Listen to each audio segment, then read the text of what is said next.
വരുന്ന ഭാഷയെക്കാളും അതിനേക്കാളും താണതാണെന്ന് നിങ്ങളോട് പറയുന്നതിന് തുല്യമാണ്. Malayalam is not just a language, it is your link to your civilization. Malayalam എന്ന് പറയുന്നത് കേവലം ഒരു ഭാഷ മാത്രമല്ല. മലയാളം എന്ന് പറയുന്നത് കേരളത്തിന്റെ സംസ്കാരത്തോടെ, കേരളത്തിന്റെ നാഗരികതയോടെ മലയാളികൾക്കുള്ള ബന്ധമാണ്.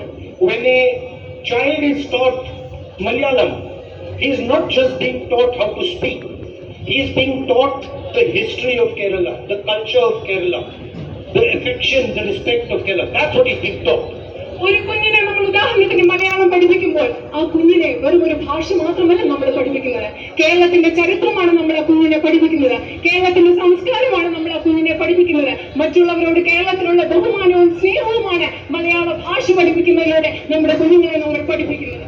So he is not just being taught how to speak, he is being taught how to listen, he is being taught how to believe, he is being taught how to respect. These are all things that come out of communication of the language. ഒരു കുഞ്ഞിനെ നമ്മൾ മലയാളം പഠിപ്പിക്കുമ്പോൾ ആ ഭാഷ സംസാരിക്കാൻ മാത്രമല്ല നമ്മൾ പഠിപ്പിക്കുന്നത്, ആ കുഞ്ഞിനെ കേൾക്കാൻ നമ്മൾ പഠിപ്പിക്കുകയാണ്, ആ കുഞ്ഞിനെ ബഹുമാനിക്കാൻ നമ്മൾ പഠിപ്പിക്കുകയാണ്. ഭാഷയിലൂടെ ആശയവിനിമയം മാത്രമല്ല, മറ്റുള്ളവരെ ബഹുമാനിക്കൽ, മറ്റുള്ളവരെ കേൾക്കൽ, സംസ്കാരം പഠിക്കൽ.